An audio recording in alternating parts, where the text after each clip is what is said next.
하나님 말씀 여호수아 2장 15절부터 마지막 24절까지 보겠습니다. 여호수아 2장 15절로 24절. 주보에는 21절까지 되어 있는데 설교의 흐름상 24절까지 끝까지 보겠습니다. 교독하겠습니다. 라합이 그들을 창문에서 줄로 달아내리니 그의 집이 성벽 위에 있으므로 그가 성벽 위에 거주하였음이라.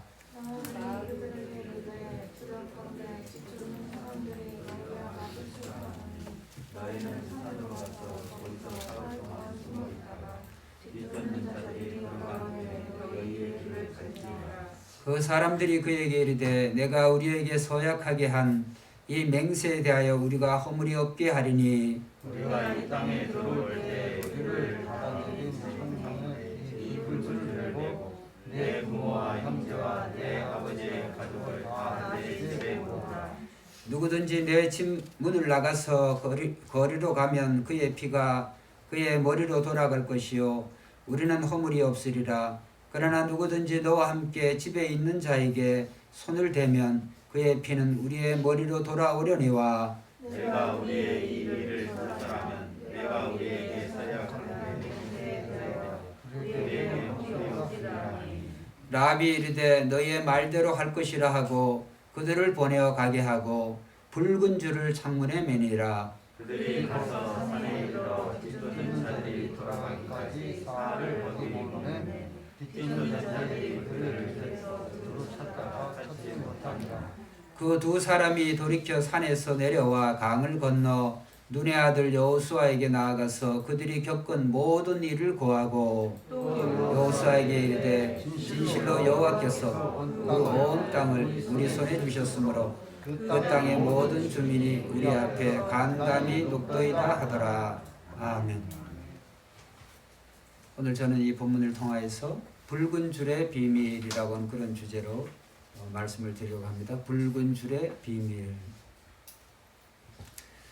오늘 우리가 이 말씀을 보았듯이 이제 이스라엘 민족이 출애굽 40년의 삶을 마치고 여정을 마치고 가나안 땅에 들어가게 되어졌습니다. 그런데 그 가나안 땅에 들어가기 전에 제일 먼저 이제 치러야 될 그런 전쟁이 여리고라고 하는 정말 그 가나안 7족속 중에서도 가장 강력한 그러한 민족이 이제 살고 있는 그런 여리고 성을 이제 정복하기에 앞서 이 가나안에 대한 그런 소식을 그런 어떤 정보를 얻기 위해서 여호수아가 두 사람의 정탐꾼을 이제 파견을 했습니다. 그래서 지난 시간에 말씀을 드린 것 같이 이 두 사람의 정탐꾼이 이제 이 가나안 성에 여러 주민들이 있는데 그 주민 중에서도 하필이면 그 기생 라합의 집에 그들이 들어가게 되었다. 참 우연일까요? 아니면은 정말 운명적인 그러한 일일까요? 어쨌든 중요한 것은 기생 라합의 집에 들어가자마자 이 정탐꾼들이 이제 그 집에 들어갔다고 하는 것이 이 가나안 왕에게 소식에 들어가고 가나안 왕은 여리고 왕은 이제 군사들을 보내서 그 정탐꾼들을 이제 잡기 위해서 그 집에 파견을 했습니다. 그러는 동안에 이제 그 집에 이 라합이 거짓말을 했죠. 군사들이 오니까 그 사람들이 이제 산으로 도망을 갔다. 너희가 그들을 뒤쫓아가면 된다. 근데 사실은 지붕 위에 이 두 정탐꾼을 이 라합이 숨겨두고 거짓말을 한 거죠. 우리가 똑같은 상황에 대해서 우리가 한번 생각을 해보면 오늘 우리가 그러한 행위는 매국적인 그런 행위다. 우리가 일본과의 그런 관계가 이제 우리가 일본에 36년 그런 식민지 생활을 했기 때문에 굉장히 이제 좋지 않잖아요. 만일 그런 첩자가 예를 들어서 적국의 첩자가 우리 집에 왔다. 근데 그들을 숨겨두었다. 근데 그들이 누구냐 하면 이 여리고 성을 이제 정탐하는 정탐꾼들이고 이제 그들을 통하여서 나라가 멸망할지 모르는데 과연 그런 용감한 행동을 할 수 있는 사람이 누가 있겠느냐 이런 생각을 해보는 것이죠. 우리가 성경을 보면 그것이 쉬운 것 같지만 실제 우리의 삶에 적용을 해보면 절대로 쉽지가 않습니다. 왜? 민족이라고 하는 그러한 거, 국가라고 하는 그런 어떤 개념, 이러한 것들을 우리가 떠날 수가 없죠. 그렇죠? 우리가 대한민국 사람으로 이 대한민국을 쳐들어온, 그것도 이 정탐꾼을 어떻게 그렇게 쉽게 보낼 수가 있겠어요? 그들을 숨겨두고 거짓말로 그들을 이제 그 국가의 매국적인 그런 행위를 할 수 있느냐? 우리가 성경이니까 우리가 그런 눈으로 보지만은 우리가 그렇게 쉽게 봐서는 안 됩니다. 그래서 우리는 예수님의 말씀을 늘 우리가 생각을 해야 되는 것이, 예수님께서는 내가 유대인의 왕이냐? 그러니까 예수님께서 그렇다고 그랬습니다. 그래서 예수님께서 내 나라는 이 세상에 속하지 않았다라고 하는 그런 말씀을 하셨습니다. 여러분, 오늘 이 기생 라합도 그의 신분이 참 천하게 정말 부끄러운 그런 삶을 살아가는 여인이었지만, 중요한 것은 이 여리고 성에서 이 기생의 이 라합이라고 하는 여인이 이스라엘 민족이 어떤 민족이라고 하는 것을, 이스라엘 민족은 하나님이라고 하는 그 신이, 여호와라고 하는 그 신이 이스라엘 민족을 보호하고 인도하시고, 그 다음에 그 이스라엘 민족이 밟는 땅마다 그들의 땅이 되어지고 그들과 전쟁을 해서 결코 이길 수가 없다라고 하는 것을, 특별히 이 가나안 전 지역을 하나님이 이스라엘 민족에게 주셨다라고 하는 그러한 소식을 듣게 되어졌어요. 그것을 소위 오늘 우리의 예수 믿는 사람의 입장에서 보면 그것은 복음이에요. 이 라합에게 있어서 기쁜 소식이었어요. 그런데 이제 민족과 인종의 입장에서 보면 매국을 하는 일이죠. 이 나라의 반역죄를 짓는 그러한 일이었어요. 그래서 우리는 신앙생활 할 때 우리가 늘 우리의 중심이, 또 우리의 마음이 어디에 가 있어야 되느냐 하면 영원한 거, 절대적인 그런 가치, 절대적인 개념으로서 우리의 삶을 살아가야 돼요. 무엇가 영원한 것인지, 무엇가 일시적인 것인지, 뭐가 없어지는 것인지, 이러한 것들을 우리가 판단해야 돼요.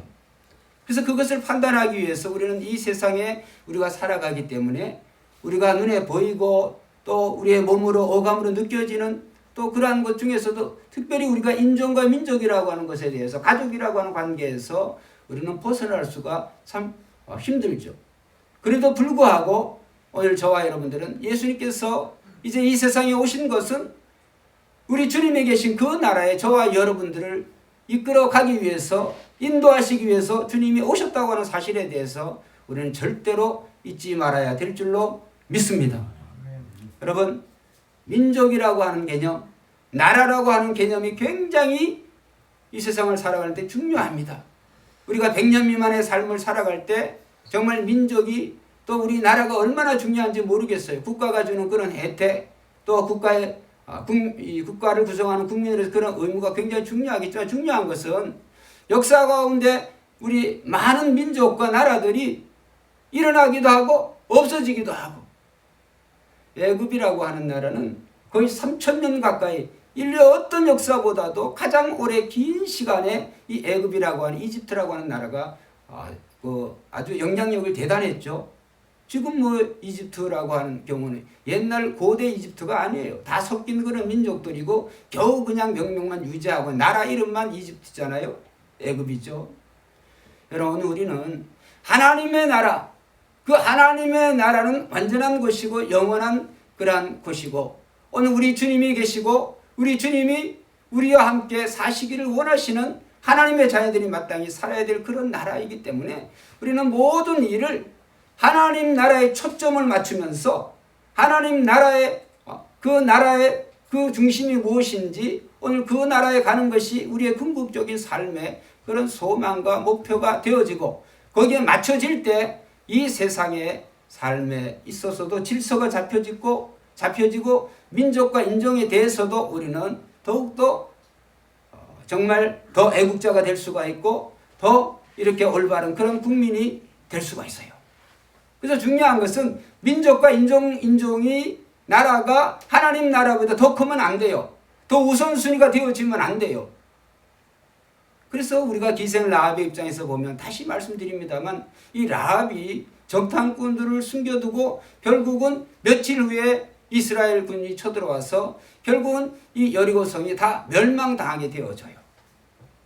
여러분 우리의 생각과 판단이 이 세상에 속해져 있다고 한다면 이 세상에 살고 있는 우리 이 나라는 우리나라를 비롯해서 여리고성과 같아요. 여리고성. 그 여리고성은 곧 멸망하기로 작정이 되어 있는 그러한 성이죠. 이 세상은 어떨까요? 대한민국뿐만 아니라 이 세상은 하나님께서 심판하시기로 작정하신 그러한 곳이다, 장소다라고 하는 것을 우리는 늘 잊지 말아야 돼요. 그렇기 때문에 오늘 우리의 삶은 이 기생 라합이 믿음으로 산 것 같이, 믿음이라고 하는 것은 하나님을 선택한 거예요. 할렐루야. 믿음은 하나님을 선택하는 거예요. 그리스도를 선택하는 거예요. 그리스도를 선택하고 하나님을 선택한 그 결과는 하나님께서 반드시 그녀와 그의 가정을 책임져 주셨다. 자, 그런데 이제 라합의 그런 행동을 통해서 오늘 우리는 이 붉은 줄이라고 하는 그런 개념이 성경에 등장하죠. 그래서 기생 라합이 두 정탐꾼을 이제 지붕에 숨겨두었다가 군사들이, 이 여리고의 군사들이 이제 산으로, 자기가 말한 대로 산으로 이제 도망갔다 그러니까 그들을 뒤쫓아 이제 간 사이에 그들을 이제 구해줍니다. 그리고 하나의 약속을 해라. 약속은 뭐냐 하면 내가 당신들을 구해주겠다. 그러니까 당신들도 우리의 가족을 구해주기 바란다. 그러면서 이제 라합이 이 줄을 창문에서 줄을 매서, 그러니까 상당히 그 노력을 한 거죠. 옛날에 무슨 로프가 그 주 정탐꾼이 올 줄을 알고 그런 아주 좋은 그런 로프를, 그런 줄을 준비를 했겠어요. 틀림없이 그녀가 정탐꾼을 살려주기 위해서 만든 그러한 줄이었을 거다. 손으로 만들었거나 이불로 되어졌든 어쨌든 중요한 것은 줄을 만들어서 그 두 정탐꾼들을 그 성벽에서, 이들이 보면 오늘 15절에 보면 그들이 성벽에 거했다고 하는 말이 두 번 나와요. 성벽 위에 거했어요. 그러니까 상당히 높은 데 거한 거죠.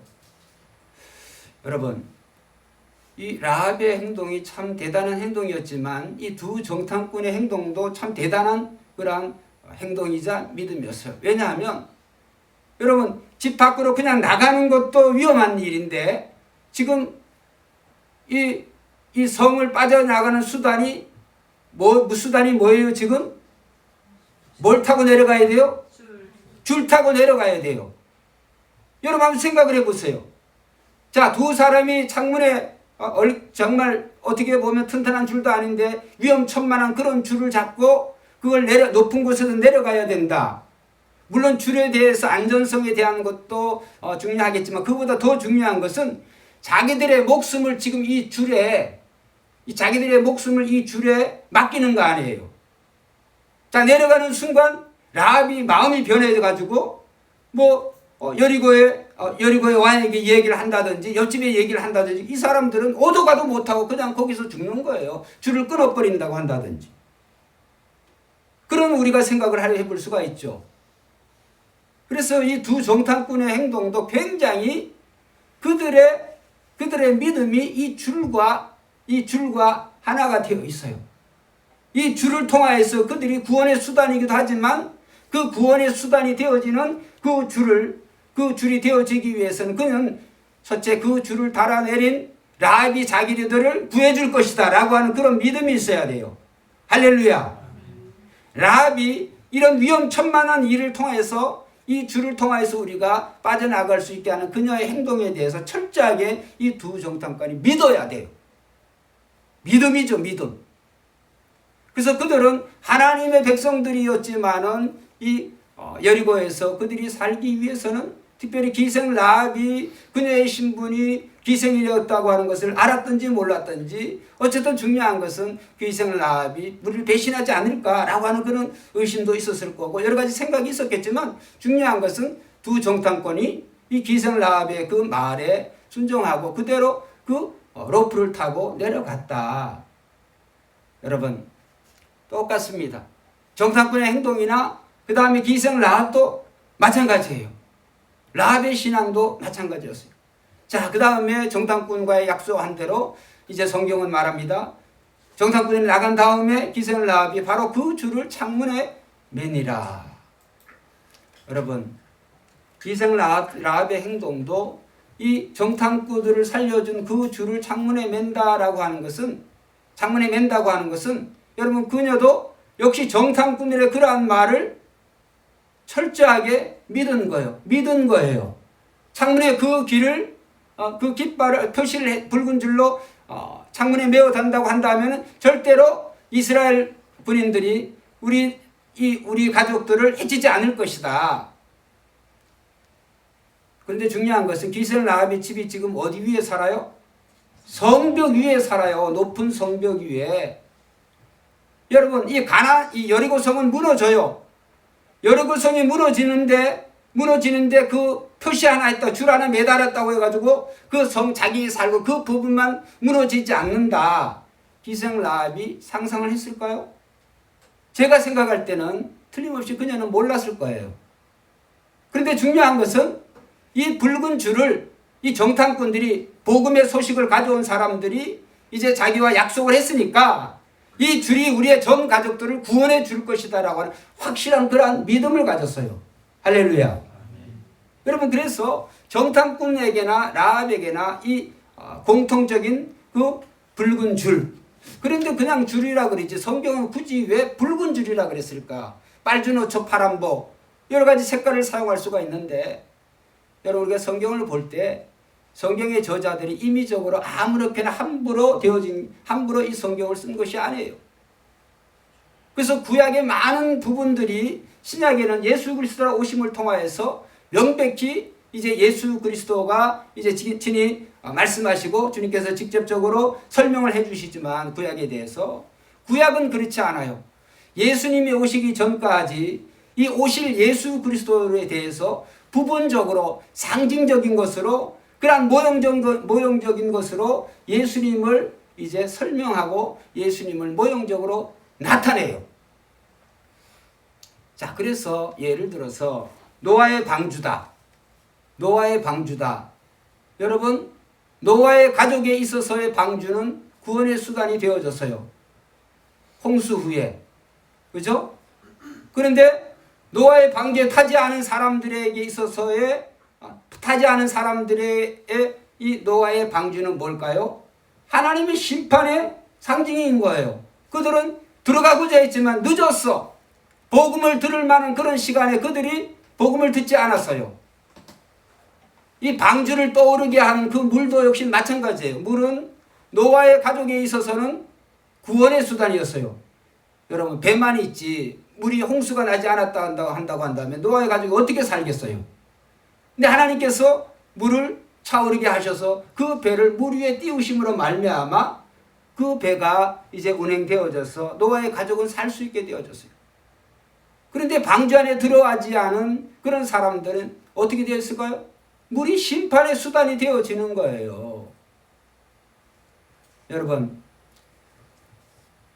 이삭에게 두 쌍둥이 아들이 있었어요. 야곱과 에서. 그런데 성경은 말합니다. 이 에서는 들 사람이로 사냥하는 것을 좋아하고 밖에 돌아다니는 걸 좋아해. 그런데 야곱은 그렇지 않아요. 그는 조용한 사람이다. 집에 거주하고 이 부모의 말에 순종하고 늘 그런 자녀예요. 그런데 이제 에서는 자기의 기질대로 바깥에 늘 돌아다니다 보니까 이제 배가 고프죠. 근데 동생 야곱이 그것을 이용을 했죠. 그래서 팥죽을 썼는데 팥죽은 무슨 색이에요? 성경이 나와요. 팥죽이 무슨 색깔이에요? 그 붉은 것으로 하여금 나로 먹게 하라 그랬어요. 에서가. 팥죽을 이 야곱이 형 에서가 돌아오는 그 시간에 쫙 팥죽을 이제 끓이고 있는 거예요. 얼마나 배가 고프겠어요. 근데 해프림은 아니 밥을 할 수도 있지. 밀가루 가지고 밀가루가 전을 부치든지 부침개를 하든지 국수를 끓이든지 여러 가지 할 수 있지 않겠어요? 근데 왜 팥죽을 끓였을까? 붉은 것으로. 상징이 있는 거예요. 무슨 상징일까요? 세상 사람을 상징하는 에서에게는 팥죽이 한 그릇의 식물이었지만은 하나님의 사람 야곱에게서는 그 팥죽은 장자의 명분, 하나님의 약속, 이것에 대한 상징인 거예요. 할렐루야.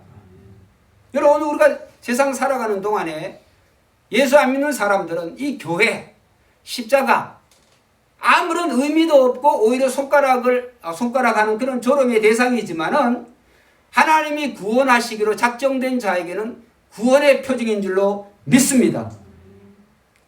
오늘 라합의 집에 그 창문에 메어 달린 그 붉은 줄이 그런 거예요. 붉은 줄이.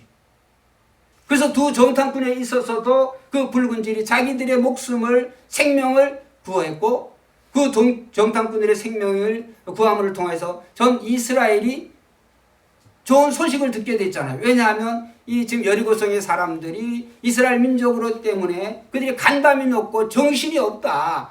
지금 완전히 난리다. 그냥 전쟁하면 우리가 이긴다라고 하는 그런 소식을 두 정탐꾼이 들려준 거예요.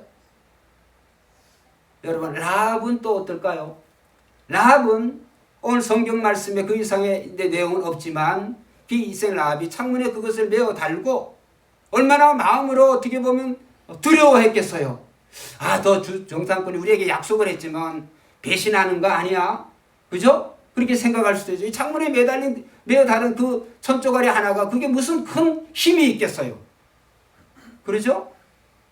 붉은 줄 그거 하나가 무슨 큰 의미가 있겠어요. 그게 어떻게 생각을 해보면 그렇다 이 말이죠. 그런데 라합은 그것을 그렇게 생각하지 않았어요. 처음에 이스라엘 민족이 하나님이 함께 하시는 그 민족인 것처럼 이스라엘 민족과 함께 하시는 그 하나님이 이스라엘 민족을 대표하는 그런 정탐꾼이 우리가 약속을 했다. 그 약속은 뭐냐면 이 붉은 줄을 창문에 메어 달면 우리의 가족, 이 붉은 줄이 표시되어 있는 이 가정에 들어오는 우리의 전 가족은 그들이 살려줄 것이다 라고 하는 것에 대해서 일말에 그러한 의심도 없이 그들은 믿었어요. 할렐루야. 그 천조가리 하나에 이 라합의 그 가정이 다 믿은 거예요. 참 소중하죠. 라합의 가정이 그녀와 그녀의 그 가족들이 얼마나 되는지는 성경은 말하지 않아요. 중요한 것은 그 가정이 상당히 일치되었다. 일치돼. 여러분 그게 미친 거 아니에요. 미친 짓 아니에요. 그죠? 그런데 라합이 자기의 가족들에게 가까운 가족들에게 또 여기에 친척들이 누가 들어왔는지 모르지만 그들이 얘기했을 때 그들도 한번 따라합시다. 믿음으로 반응했다. 믿음으로 반응한 거예요. 라합의 말을 듣고 이제 이스라엘군이 곧 쳐들어올 것인데 우리가 우리 집안에 머물면 그들이 우리를 살려줄 것이다. 여러분 믿음이라고 하는 것은 참 어떻게 보면 우리가 상식적으로 이해할 수 있는 그런 이해하는 선에서 그런 어떤 모습으로 그렇게 되어지지가 않아요. 믿음은 우리가 그리스도를 붙잡는다고 하는 것은 한번 따라합시다. 따라해보세요. 우리의 생명을 걸어야 된다. 우리가 그리스도를 붙잡는다고 하는 것은 우리의 목숨을 걸어야 되는 거예요. 두 정탐꾼이 그 줄에 자기들의 목숨을 걸어야 되듯이 이생 라합이 그 줄 하나, 그 창문에 메어 달린 그 줄 하나에 자기 전 가정의 목숨을 거기에 맡기는 거예요. 그러한 행위가 없이 구원되어지지가 않아요. 구원이 쉬운 문제가 아닙니다. 여러분 오늘 이 기생 라합에게 두 정탐꾼이 하필이면 그녀의 가정에 왜 들어갔을까요? 그녀를 제외한 모든 가나안 성 저민들이 성이 무너져서 죽고 이스라엘 군사들에 의해서 죽고 짐승까지도 다 죽었어요.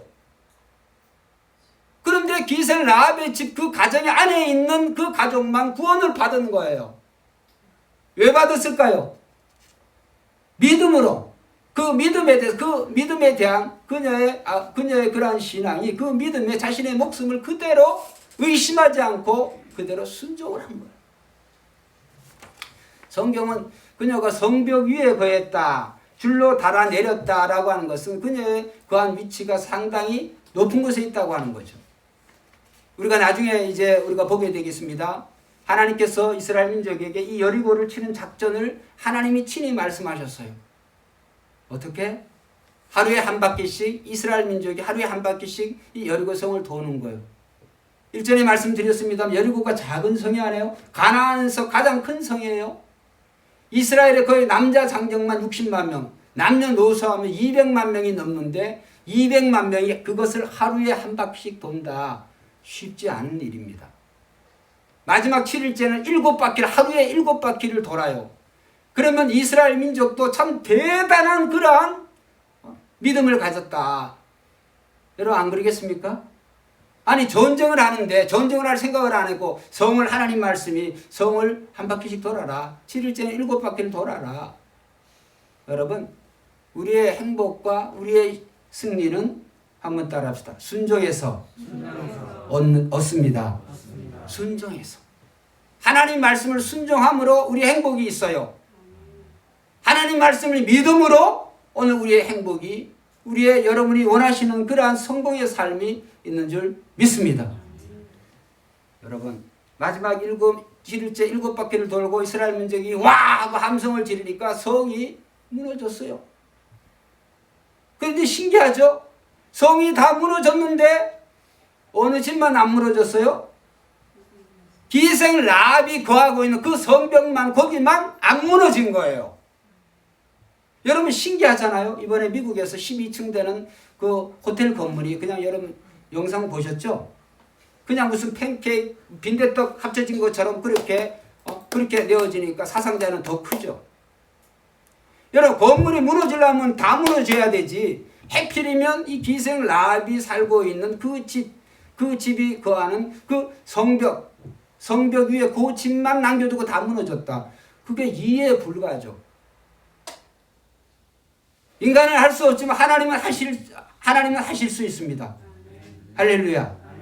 하나님은 하실 수가 있어요. 여러분 그래서 오늘 이 붉은 줄의 비밀은 뭐냐 하면 이 붉은 줄은 결국은 오실 예수 그리스도를 상징하는 거예요. 예수 그리스도.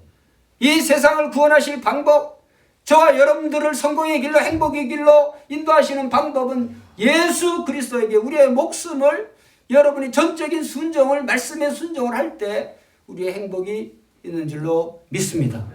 잔머리 쓰시면 안 돼요. 예수를 믿는다고 하는 것은 쉬운 일이 아니에요. 우리의 목숨을 걸어야 되는 일이에요. 우리의 믿음이라고 하는 것은 하나님의 말씀을 전적으로 100% 순종하는 거예요. 여러분 어떻게 되어졌습니까? 결국은 이생 라합의 집을 통하여서 하나님께서는 이생의 그 라합의 가정을 통하여서 예수 그리스도가 나시는 놀라운 구원의 족보에 그녀가 등장을 하게 된단 말이에요. 두 정탐꾼의 한 사람인 그 살몬이 라합과 결혼을 하게 되어지고 거기를 통해서 보아스를 낳게 되어지고 보아스를 이 룻을 만나서 결국은 이 다윗의 할아버지를 이세 낳게 되는 그런 놀라운 그런 일이 일어나게 되어지는 거죠.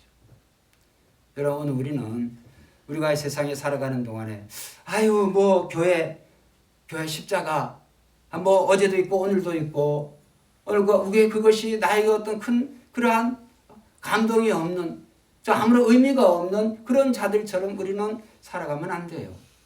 예수 안 믿는 사람들에게는 이 십자가가 거치는 것이에요. 어리석은 것이에요. 그런데 예수 믿는 저와 여러분들에게 하나님의 능력이 되는 줄로 믿습니다. 하나님은 이 가나안 성에 이 여리고 성에 가장 강력한 사람 국무총리를 택하든지 왕을 택하든지 잘 사는 사람 똑똑한 사람 부자를 택하든지 그들의 가정으로 정탐꾼을 이끌어 주지 않았어요. 가나안 성에서 가장 천한 삶을 살고 있는 어떻게 보면 소망 없이 살아가고 있는 기생 라합의 집에 하나님은 구원의 소식을 들려준 거예요.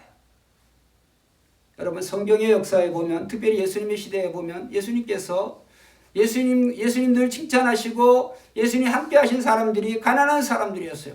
헐벗고 굶주린 사람들이었어요. 사회적인 약자들이었어요. 그들은 예수님의 말씀에 쉽게 그 말씀을 순종했어요. 그런데 똑똑한 사람, 부자들은 자기들이 가진 것이 많아서 그런지, 그렇죠? 그것으로 인해서 예수님을 무시하고 예수님을 배척하고 결국은 예수님을 십자가에 못 박은 사람들이. 예수님 십자가에 못 박혔을 때 죽어 가실 때 사람들이 뭐라 그랬어요? 당신이 하나님의 아들이라고 한다면 어디에서 내려와 봐라? 사람들이 십자가 밑에서 예수님을 조롱했잖아요. 당신이 진정 하나님의 아들이라고 한다. 어디서 내려와 봐라? 십자가에서 내려와 봐라. 그 사람들에게 있어서 십자가는 죽어가는 그 예수님, 그 자기네들이 잔인하게 정말 잔인하게 그 형을 집행한 그 예수님, 죽어가는 그 예수님이 내려오게 된다면 그들의 말대로 과연 예수 믿을까? 하나님을 믿을까? 저는 100% 안 믿는다고 생각을 해요. 어떻게 할 수 있느냐? 100% 부활하신 예수님도 거짓말로 예수님이 부활하지 않았다고 제자들이 시체를 훔쳐갔다고 거짓말을 하는 인간들인데 믿겠습니까? 믿지 않습니다. 예수님이 그걸 몰랐을까요? 예수님은 아셨어요. 그래서 그들의 말에 예수님께서 내려오신 것이 아니라 예수님은 하나님의 뜻에 따라서 자신이 온전히 죽어야 되기 때문에 그들의 말과 세상의 말에 동의하지 아니하고 묵묵히 자신의 길을 가신 거예요. 그 길은 뭘까요? 죽음의 길이었어요. 누가 자기를 죽여서 그런 게 아니라 자기가 스스로 목숨을 던지지 않으면 인류를 구원받을 수가 없어요. 여러분, 이 예수님의 이 마음을 우리가 10분 이해하고 오늘 우리가 예수님과 같은 그런 마음으로 우리는 세상을 살아가야 될 줄로 믿습니다. 여러분, 예수님이 십자가에서 외치셨어요. 아버지여, 아버지여, 어찌하여 나를 버리셨나이까? 유기, 아버지가 자식을 버리는 그런 유기를 예수님은 철저하게 경험하셨어요. 그죠? 어떻게 보면 너무나 잔인하잖아요. 인간적으로 아버지와 자식과 너무나 잔인한 그런 광경이었지만은 하나님은 아들의 그 외침에 반응하지 않으셨어요. 아니면 고개를 돌리셔야 했어요. 왜? 그래야 아들이 죽어야 인류가 사니까. 여러분, 중요한 것은 오늘 이 십자가에 죽었다가 부활하신 예수님이 그냥 하나님이시니까 뭐 죽음도 간단하게 죽고 부활하신 것도 자기 스스로 언제 어느 때 살아나신 것처럼 그렇게 생각하시면 안 돼요. 여러분, 오늘 우리 예수님이 죽으심과 같이 우리는 그 안에, 저와 여러분들은 예수 믿기 전에 우리는 이미 죽은 줄로 믿습니다. 죽은 것으로 간주하라, 죽은 것으로 여겨라, 이렇게 성경은 말씀하고 있어요. 그럼 우리는 어떻게 살아야 될까요? 그리스도 안에서 새로운 피조물답게 새로운 그런 방법으로, 새로운 가치관으로 살아가야 될 줄로 믿습니다. 그게 기생 라합이 택한 행동이었어요. 그래서 기생 라합은 그게 매국노가 될 수 있고 반역자가 될 수 있는 게 뻔한 그런 삶이었지만은 그녀는 그것보다도 하나님을 선택한 거예요. 여러분, 그녀가 굳이 하나님을 선택하지 않아도 결국은 여리고성은 다 죽어요. 다 죽는데 구원의 소식이 들려올 때 이 기생 라합은 구원의 소식에 반응을 한 거예요. 지난 주일에 제가 말씀드렸죠. 여러분, 다 죽었어요. 여리고성의 사람들이. 근데 뭐가 애국하는 일일까요?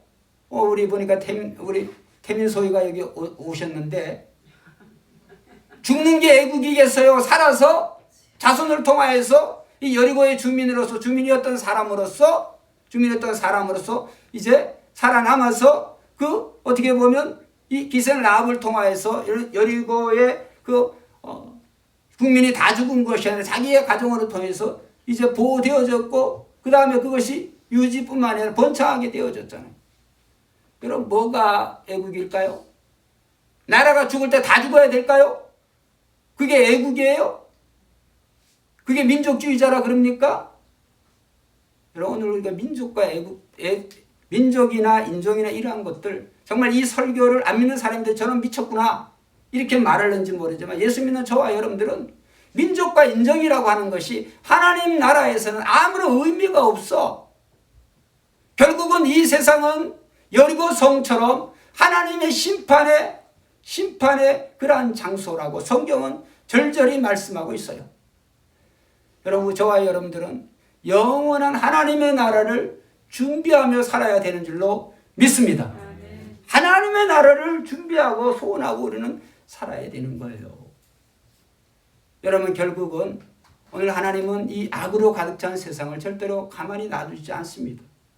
그런데 그 가운데서도 한 마리 잃은 양과 같은 희생을 낳을 것 같은 자를 하나님은 구원의 소식을 들려주고 그녀는 그 소식에 믿음으로 반응해서 그녀의 전 가족이 구원을 받은 것처럼 오늘 저와 여러분들이 이 세상 사는 동안에 우리가 정말 믿는 예수 그리스도 또 이 십자가 이것이 믿지 않는 자들에게는 어리석은 것처럼 보이지만은 저와 여러분들은 하나님의 능력인 줄을 알고 십자가를 사랑하시고 그리스도를 사랑하시고 그리스도에게 초점을 맞출 때 여러분 오늘 우리의 삶은 어떤 사람보다도 더 민족주의자 애국할 수가 있는 줄 믿습니다. 여러분 이사야서 특별히 예레미야서 읽어보면요. 예레미야가 하나님께서 말씀을 통하여서 이제 이스라엘 민족에게 예언을 합니다. 이제 바벨론에 우리가 이 애굽을 믿지만 애굽은 정말 상한 갈대와 같다. 그 끝난 나라다. 그거는 뭐 너희가 믿을 게 못 된다. 애굽을 믿지 말고 왜? 지금 바벨론이 호시탐탐 노리고 있으니까 그 강력 제국 이 바벨론을 대항하기 위해서는 이스라엘이 힘이 없으니까 나라가 멸망 직전이니까 애굽을 끌어들여 가지고 이게 자기네들이 살아보겠다고 하는 그런 머리를 썼어요. 근데 하나님께서는 선지자들을 통해서 계속 말씀하시거든. 한번 따라합시다. 바벨론에게 항복해라. 순종해라. 거기서 살아라. 이런 말씀을 하셨어요. 여러분 이스라엘 국민의 입장에서는 완전히 매국하라는 거 아니에요. 이 예레미야를 용서할 수가 없어요. 이스라엘 입장에서 볼 때.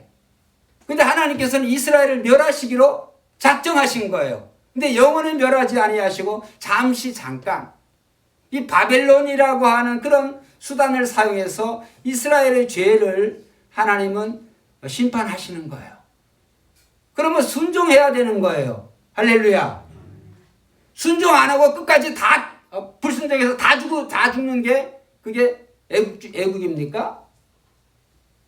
여러분 일제 30년도 때 우리나라가 일본에 있었지만 우리나라가 멸망한 게 아니에요. 이스라엘이 1000년 가까이 나라가 없어졌지만 하나님은 결국은 이스라엘을 이 세상에 세우세요. 할렐루야. 그것이 하나님이 하시는 거예요. 그래서 우리는 모든 것을 우리의 삶의 초점을 예수님과 하나님의 나라에 초점을 맞춰야 돼요. 그래야 여러분의 삶이 여러분의 하나님의 능력으로 하나님의 지혜가 함께 하시는 줄로 믿습니다. 여러분 무엇을 하든지 간에 하나님의 초점을 맞추고 예수 그리스도와 우리가 연합되고 하나가 될 때 그래서 성경에 보면 오늘 보면 붉은 줄을 매다라고 하는 것은 연합하다 함께하다라고 하는 그런 뜻이에요. 그냥 줄을 매다라고 그냥 매다고 하는 거예요. 그러니까 성경의 언어는 이 히브리어는 굉장히 많은 의미를 담고 있어요. 그렇기 때문에 이 예수님과 우리를 함께 매어지는 함께하는 그런 삶을 살아가야 우리의 삶은 성공의 삶이 될 수가 있어요. 할렐루야. 일이든지 공부든지 무슨 일을 하시든지 예수님과 함께 할 때만이 하나님은 반드시 축복의 길로 성공의 길로 이끌어 주시는 줄로 믿습니다. 여러분 우리의 삶에 여러 가지 참 이렇게 어려운 면이 많이 있어요. 이 코로나가 왜 일어났는지 때로는 이 중국을 탓하기도 하고 정말 얼마나 화가 나요. 중국 때문에 구태여 그렇지 않다고 할지라도 하나님께서는 하나님의 심판의 여러 가지 요인 중에 하나가 전염병이 나와요. 칼과 기근과 전염병 3종 세트는 언제든지 하나님께서 이 민족을 하나님께서 치시는데 심판하시는데 역사적으로 도구로 사용하신 거예요. 백신 맞으면 괜찮을까요? 백신이 끝나는 때를 제가 100% 말씀드릴 수가 있어요.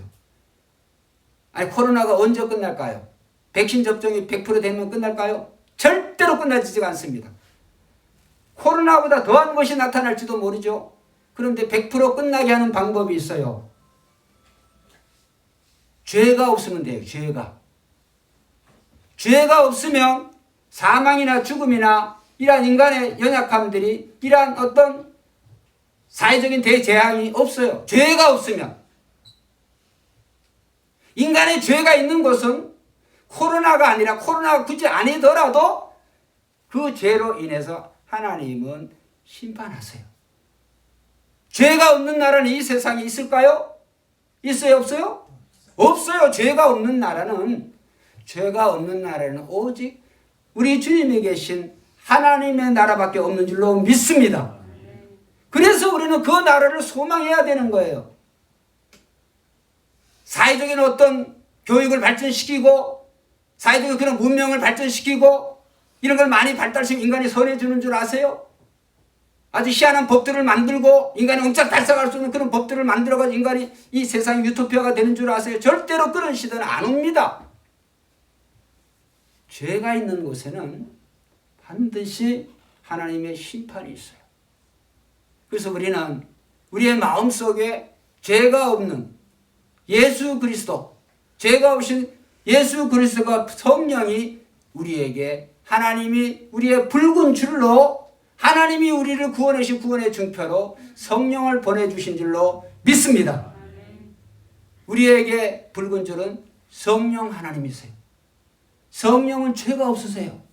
성령은 우리를 하여금 누구에게 자꾸 묶이게 하냐면 세상에 오신 예수 그리스도에게 우리를 묶게 해요. 성령이 하시는 일이 그래요. 말씀을 통하여서 기도를 통하여서 여러 가지 그런 관계를 통하여서 성령은 늘 우리로 하여금 예수 그리스도와 우리를 하나로 묶게 하는 거예요. 예수 그리스도의 마음을 본받게 하는 거예요. 그게 성령이 하시는 일이에요. 그래야 구원받을 수가 있기 때문에. 여러분, 그래서 바깥에 교회 밖에 걸린 이 십자가의 표시가 이제 의미가 없다고 하는 것이 아니라 저와 여러분들의 이건 외적인 표시고 우리의 내적인 표시가 있어야 돼요. 여러분의 마음의 창문에 이 붉은 기가 붉은 이 줄이 메어져야 되는데 그 붉은 줄이 결국은 우리 속에 계시는 성령 하나님이신 줄로 믿습니다. 성령의 음성에 귀를 기울이고 성령을 기쁘시게 하면 저와 여러분들은 세상에 사는 동안에도 구원의 길을 주실 것이고 오늘 우리 주님이 가시는 그 나라에 안전하게 확실하게 우리를 인도하실 줄로 믿습니다. 그래서 붉은 줄이 그러한 어떤 간단히 쉬운 그러한 것이 아니에요. 정탐꾼에게나 라합에게나 오늘 우리에게 똑같은 그런 구원의 의미, 결국 예수 그리스도를 상징하고 성령을 상징하고 예수 그리스도가 흘리신 보혈의 피를 상징하는 것이다. 여러분, 성막에 이제 우리가 성막에 또 성전도 그렇습니다만 거기 보면 이 성막 안에 성막이 두 군데로 나눠 있잖아요. 성소와 지성소. 근데 성소와 지성소 사이를 이 가로막고 있는 구분하고 있는 그 커튼이 있어요. 그것을 휘장이라고 그래요. 휘장. 근데 휘장은 세 가지 색깔로 짰어요. 청색, 자색, 무슨 실? 청색, 자색, 홍색지. 홍색이 무슨 색깔이에요? 붉은색, 빨간색이에요. 그러면 왜 청색, 자색, 홍색으로 했을까? 붉은색은 왜 들어갔을까? 여러분, 예수님이 십자가에 죽으셨을 때 이 성전의 휘장이 밑에서부터 위로 찢어졌어요? 위에서 밑으로 찢어졌어요? 밑에서 위로 찢으면 인간이 찢은 것으로 되어지니까 위에서 밑으로 찢어진 거예요. 위에서 밑으로. 여러분 커튼이 있으면 여러분 위에서 밑으로 한번 찢어보세요. 여러분 무슨 재주를 가지고 위에서 밑으로 찢을까요? 하나님이 찢지 않으시면 못 찢어요. 근데 성경은 증거하고 있어요. 휘장은 한번 따라합시다. 예수 그리스도의 몸이다. 예수 그리스도가 그가 죽으심으로 그가 찢기심으로 그가 흘린 보혈로 인해서 우리는 만민이 하나님 앞에 즉 지성소 하나님의 보좌가 있는 지성소 앞으로 나아갈 수가 있는 거예요.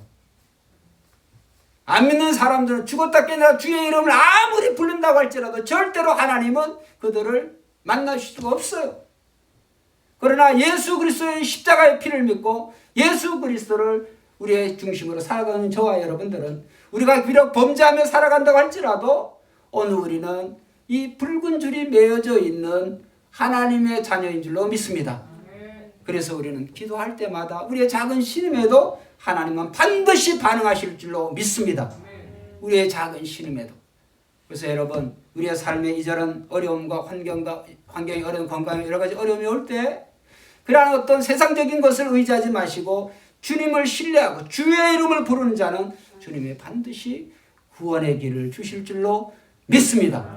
돈이 구원의 길이 아니에요. 세상의 부귀영화가 구원의 길이 아닌 것을 여러분 명심하시고 예수 그리스도에게서 모든 것이 다 나온다라고 하는 것을 생각하고 주님께 우리의 삶의 모든 것을 맡기고 정말 하나님이 기뻐하시는 저와 여러분들이 되시길 주의 이름으로 축원드리겠습니다.